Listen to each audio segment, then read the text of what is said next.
पिताजी के 45 साल से लेकर अब लगभग 100 साल तक की अवधि में जो गुरुदेव के प्रति उनके हृदय में भाव हैं,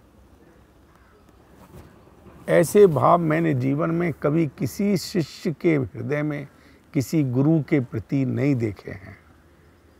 उनके रोम रोम में आज भी 99 साल की उम्र पूरी होने पर भी गुरुदेव बसे हुए हैं। उन्हें आँखों से चाहे कम दिखता है, लेकिन अगर आज भी गुरुदेव का चित्र उनके सामने रखो तो उनकी आँखों से आंसुओं की धारा बह सकती है। उन्होंने जो शब्द बोला, 50 साल तक दुनिया में, भारत में जाकर कोने कोने में जो पढ़ाया, हर समय गुरुदेव को शीर्ष रख के पढ़ाया, कभी अपनी बात को शीर्ष रख के नहीं पढ़ाया। पूज्य गुरुदेव श्री कांजी स्वामी का जन्म 1889 में श्वेतांबर जैन संप्रदाय में सौराष्ट्र में हुआ। 24 वर्ष की आयु में स्वामी जी ने उस संप्रदाय की साधु दीक्षा धारण की। संप्रदाय में प्रचलित साधु धर्म का पालन करते हुए संपूर्ण श्वेतांबर समाज के हृदय सिंहासन पर आसीन हुए, किंतु सत्य की हूक शांत नहीं हुई। सुख शांति की तलाश में लीन कांजी स्वामी ने दिगंबर सतशास्त्र श्री समय सार को पाकर उसका अध्ययन किया और उनकी सारी शंकाएं दूर हुई। उन्हें आत्म साक्षात्कार हुआ और कुल धर्म त्याग कर दिगंबर धर्म अंगीकार कर सोनगढ़ में स्थित हुए। समाज में धर्म का अलख जगाया, तत्व ज्ञान का विश्वव्यापी प्रचार किया और आध्यात्मिक युग सृष्टा बने।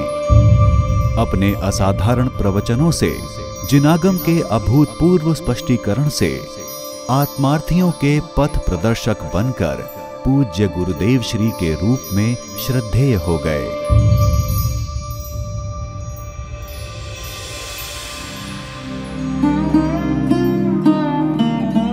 इस अनादि अनंत संसार में प्रत्येक जीव अनंत शक्तियों का पुंज है।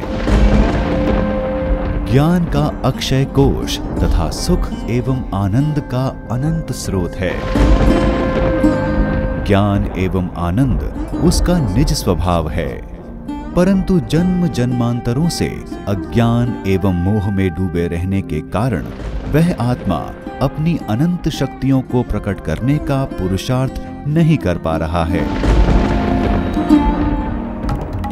अज्ञान के मोहपाश से मुक्त होने के लिए सोनगढ़ की इसी यात्रा के दौरान पंडित जी एक प्रण ले चुके थे। वह प्रण था, ब्रह्मचर्य का पालन कर संपूर्ण जीवन अपने मुक्ति दूत पूज्य गुरुदेव श्री के चरणों में और धर्म के परिष्कार में लगा देना। यात्रा समाप्त होने पर सबको उनके इस प्रण के बारे में पता चला। उनके इस निर्णय को लेकर आलोचना भी हुई, लेकिन वे अडिग रहे और 1951 में पुत्र पवन जैन के जन्म के बाद आजीवन ब्रह्मचर्य व्रत ले लिया। सोनगढ़ से आए थे वो, तो जब कहने लगे उन्होंने आके, तो मैंने तो ब्रह्मचर्य व्रत ले लिया है। बोले तुम्हारा तो एक भी लड़का नहीं है। तो एक लड़का है या नहीं है, मुझे तो ब्रह्मचर्य व्रत ले लिया। तो ये पवन जो है ये होने वाला था। मेरी शादी पे 1.5 साल का था, पौन 2 साल का। उनको तो सारे उसमें ही था कि गुरु जी आएंगे, गुरु जी आएंगे, गुरु जी आएंगे, मेरे गुरु जी आएंगे। गुरुदेव आए थे तो सब बहुत लड़ना मरना को तैयार थे कि हम जो है इनके झगड़े करेंगे, ये करेंगे, डंडे मारेंगे, मंदिर नहीं जान देंगे, वो नहीं जान देंगे। उन्होंने कुछ नहीं कहा किसी तरह। तो सीधे मंदिर गए, फिर उनके स्वामी जी सब जो है पैर ही छूते रहे उनके। सांसारिक मोह बंधनों में लिप्त जीव को जब निज स्वरूप का ज्ञान हो जाता है तो वह स्वयं की शक्ति को पहचान लेता है और धीरे धीरे मोह एवं राग द्वेष पर विजय प्राप्त करने का प्रयत्न करता है। इसी भाव में लिप्त आत्मा एक दिन राग द्वेष का संपूर्ण क्षय कर मोह को जीत लेता है। मोह को जीतने के कारण वह आत्मा जिन पद को प्राप्त करता है। धर्म की राह पर चलकर जीवन सार्थक करने के लिए जब दृढ़ता पूर्वक प्रयत्न प्रारंभ किया जाता है तो अनेकों विपत्तियां भी तिनके के समान हो जाती है और उपासक आत्म पुरुषार्थ से चिर संसार में अपने निर्धारित लक्ष्य हासिल कर लेता है। इन्हीं भावों से लिप्त पंडित जी जब धर्म की राह पर चलने का प्रण कर बैठे तो फिर भाषा जैसी तुच्छ रुकावट को भला क्यों न पार कर पाते। यात्रा से लौटने के बाद कैलाश चंद्र जी कुछ समय बुलंदशहर में रहे, लेकिन गुरु के प्रति अगाध समर्पण को रोक ना पाए और 1.5 महीने के लिए सोनगढ़ पहुंचे, लेकिन गुजराती भाषा रुकावट सिद्ध हुई। इसी बीच उन्हें यह दृढ़ निश्चय हो गया कि उनके कल्याण में सिर्फ पूज्य गुरुदेव श्री ही कारण हो सकते हैं। एक बार फिर 1956 में 2.5 महीने के लिए सोनगढ़ पहुंचे और यहाँ श्री रामजी भाई व श्री खेमचंद भाई आदि विद्वानों के संपर्क में आकर अध्ययन, मनन और चिंतन का सिलसिला प्रारंभ हुआ। इसी अध्ययन का परिणाम है जैन सिद्धांत प्रवेश रत्नमाला के 8 भाग। कहाँ गुरु के सत मंत्रों को तुमने सरल बनाया है, अष्ट भाग में उन्हें पिरोकर पुस्तक बद्ध बनाया है। गांव गांव में मोक्षपुरी का विद्यालय खुलवाया है। कलिकाल में मंगलाचन सा तीर्थ धाम बनवाया है। मेरा सौभाग्य है कि मुझे प्रारंभ से ही पूज्य पंडित जी से पढ़ने का अवसर प्राप्त हुआ।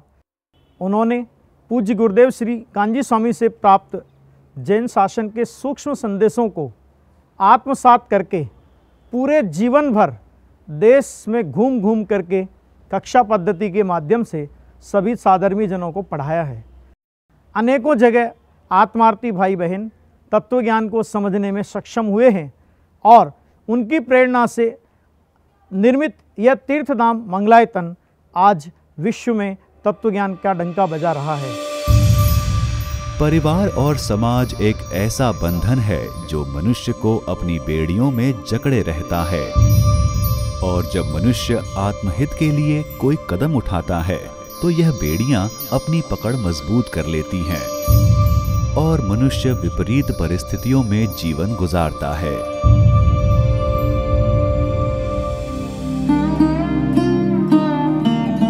इसी तरह का विरोध और अस्वीकार्यता पंडित जी को झेलनी पड़ी जब आपने पूज्य गुरुदेव श्री कांजी स्वामी को अपने जीवन का आधार बना लिया।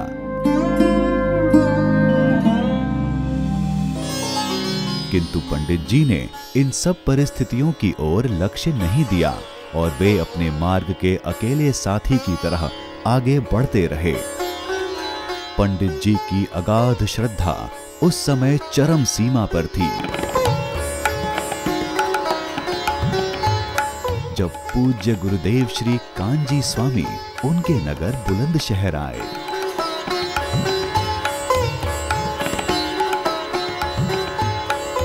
पूज्य गुरुदेव श्री के बारे में पिताजी का एक वाक्य मुझे हमेशा याद रहता है कि ये पूज्य गुरुदेव कांजी स्वामी ही हैं जिन्होंने इस निकृष्ट पंचम काल को चौथा काल और इस भरत क्षेत्र को विदेश क्षेत्र बना दिया है। हमारे पिताजी का ये कहना था कि अगर आज गुरुदेव मुझसे ये कहें कि इस कुएं में कूद जाओ तो बोले मुझे विचारने के लिए दूसरा क्षण नहीं लगेगा। विद्या मनुष्य को पशु से भिन्न बनाती है। इसी बात को सार्थक करने के लिए पंडित जी ने शिक्षा की दिशा में अनेकों प्रयास किए। इन्हीं के सत प्रयासों का नतीजा है सिकंदराबाद स्थित इंटर कॉलेज। इसकी स्थापना पंडित जी ने एक विद्यालय के रूप में कराई, जिसके लिए उन्होंने भूख हड़ताल और सत्याग्रह जैसे आंदोलनों का सहारा भी लिया, और इसी सफलता का नतीजा था यह विद्यालय। पंडित जी ने समाज को प्रेरणा दी, पर समाज की आर्थिक स्थिति इस प्रकार की नहीं थी कि वो विद्यालय की स्थापना कर सके। पंडित जी बहुत संघर्षशील व्यक्ति थे, दृढ़ प्रतिज्ञ व्यक्ति थे। वो जो भी सोचते थे वैसा ही करते थे। पंडित जी की भावना थी नहीं, सिकंदराबाद में स्कूल जरूर बनना चाहिए। पंडित जी ने क्या करा, उन्होंने अनशन शुरू कर दिया। बोले मैं अन्न जब ग्रहण करूंगा जब सिकंदराबाद की समाज ये निर्णय लेगी कि सिकंदराबाद में इंटर कॉलेज की स्थापना होगी।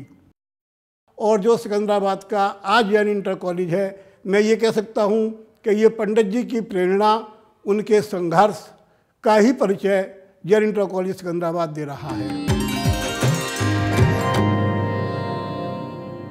पंडित कैलाश चंद जी साहब कहते हैं, घर घर में जिनवाणी हो, हर क्षेत्र में हर तीर्थ में पाठशाला हो। जिस घर में, जिस क्षेत्र में पाठशाला नहीं है, जिनवाणी नहीं है, धर्म की चर्चा नहीं चलती है, वह तीर्थ वह घर शमशान के समान है। धर्म प्रचार के लिए कई और चीजें थी जो पंडित जी को पूरी करनी थीं। इस उद्देश्य के लिए 1965 में उन्होंने दुकान का दायित्व श्री शीतल प्रसाद जैन को सौंपकर धर्म के प्रचार प्रसार में जुट गए। उत्तर प्रदेश, उत्तरांचल, मध्य प्रदेश, छत्तीसगढ़, राजस्थान, गुजरात, महाराष्ट्र, कर्नाटक, बंगाल समेत देश के कई राज्यों में तत्व ज्ञान का प्रचार प्रसार किया। को अपनी गलती का विश्वास होगी, अपनी गलती ध्यान में आ जाए तो उसका एक सेकंड में अभाव हो। जो आपको शरीर है, कर्म तो आपको दिखते नहीं, शरीर है, स्त्री है, पुत्र है, मकान है, धन दौलत है, ये जो बाह्य पदार्थ हैं, ये एकमात्र ज्ञान का जीव है और आत्मा विचारक। इस बात का मिथ्या दृष्टि को पता नहीं। जो ये पर पदार्थ हैं, ये हैं, इनमें अपना अपना मानता है, अपना है नहीं, अपना अपना मानता है। इसलिए अपना मानने के कारण ही ये चारों गतियों में परिभ्रमण करता है। चारों गति में फिरता हुआ जिस समय जो दिखता है, इन्हें अपना न माने, उसी समय मोक्ष मार्ग हो जाए। मैं जब 11 साल का था तब से पंडित कैलाश चंद जी के संपर्क में आया। मेरे पिताजी डॉक्टर जिनेश्वर दास जैन, जो एक नेत्र विशेषज्ञ, बहुत प्रख्यात नेत्र विशेषज्ञ थे, वो पंडित जी के बहुत ही प्रिय शिष्य थे और जो भी धर्म का पाठ पंडित जी ने पढ़ाया वो उन्होंने बहुत अच्छे से ग्रहण किया। मेरी शिक्षा बाहर हुई, लेकिन जब मैं बुलंदशहर 1982 में आया तब से लेकर अब तक मैं पंडित जी के संपर्क में काफ़ी रहा और धर्म की जो भी शिक्षा, जो भी काखागा हमने सीखा, वह पंडित जी से ही सीखा। सम्यक दर्शन प्राप्त करेंगे, सम्यक दर्शन प्राप्त करेंगे, सप्त भयों से नहीं डरेंगे, सप्त भयों से नहीं डरेंगे, जिन वाणी का श्रवण करेंगे, जिन वाणी का श्रवण करेंगे, पठन करेंगे, मनन करेंगे, पठन करेंगे, मनन करेंगे, रात्रि भोजन नहीं करेंगे, रात्रि भोजन नहीं करेंगे, बिना छनाजल काम न लेंगे, बिना छनाजल काम न लेंगे, भक्त नहीं भगवान बनेंगे। पंडित जी की प्रेरणा का प्रभाव इतना तीव्र था कि देहरादून के दिगंबर जैन मुमुक्षु मंडल ने स्वाध्याय भवन बनवाया और बिजौलिया के मुमुक्षु मंडल ने जिन मंदिर एवं स्वाध्याय भवनों का निर्माण कराया। गाँव गाँव में मोक्षपुरी का विद्यालय खुलवाया है। कलिकाल में मंगलाचन सा तीर्थ धाम बनवाया है।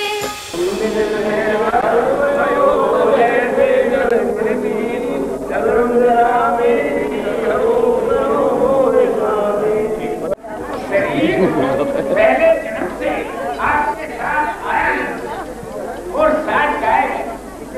यहाँ पर पहले जन्म से शरीर साथ नहीं आया और यहाँ पर माँ बाप का जन्म हुआ, ब्याह हुआ, ऐसे हुए, यहाँ से अकेला चला गया। पूज्य पंडित जी का देहरादून में आगमन हुआ, जो कि एक ज्ञानी धर्मात्मा पुरुष हैं, आत्मज्ञ पुरुष हैं, जिन्होंने जैन धर्म का डंका पूज्य गुरुदेव ने जो उठाया था, उस डंके को अच्छी तरह से हिंदी समाज के अंदर सब पहुंचाया। वो देहरादून मुमुक्षु मंडल की धड़कन है, देहरादून मुमुक्षु मंडल के प्राण हैं। ये मंडल उन्हीं का है, उन्हीं की सब कुछ प्रेरणा है और देहरादून उनका बालक है। मैं जब पंडित जी के संपर्क में आया तो मैंने देखा, मैंने जब उनको सुना तो मुझे ऐसा लगा कि ये तो ज्ञान के सागर हैं, ज्ञान से सरोबार है और ज्ञान के कोई महिमा, कोई अंत ही नहीं है।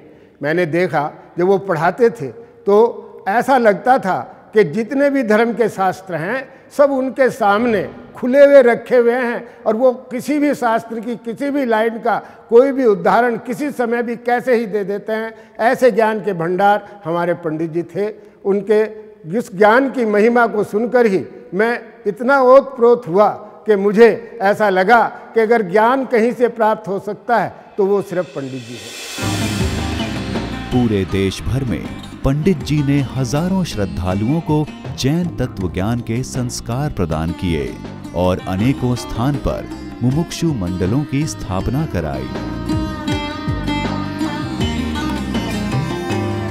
पूज्य पंडित जी कहते थे कि यदि विश्व में शांति आ सकती है तो सिर्फ जैन धर्म से। पूज्य पंडित जी ने अत्यंत करुणा से सादी और कड़क भाषा में भेद ज्ञान के बल से विश्व, द्रव्य, गुण, पर्याय, 6 द्रव्य, 7 तत्व, निमित्त कारण, निमित्त नैमित्तिक, उपादान उपादेय, 6 सामान्य गुण, 4 भाव, 6 कारक, इन सब का ज्ञान कराया, 7 भागों का ज्ञान कराया और केवल ज्ञान में प्रतिबिंबित उन समस्त रहस्यों को उजागर कर दिया जिसे जाने बिना ये जीव संसार के दुखों से नहीं छूट सकता। पूज्य पंडित जी के 7 भाग जैन दर्शन में प्रवेश पाने के लिए अमूल्य धरोहर हैं। जो समाधान उन्होंने दिए उससे अंतरंग की शंकाएं निरंतर निर्मूल होती चली गई। पूज्य पंडित जी का परम परम उपकार है। उन्होंने तो अपनी तरफ से बहुत कुछ दे दिया, पुरुषार्थ तो हमें ही करना है। उपकार गुरु का चुकाऊं कैसे, ये सामर्थ्य नहीं मुझ में। बस चलूं आपके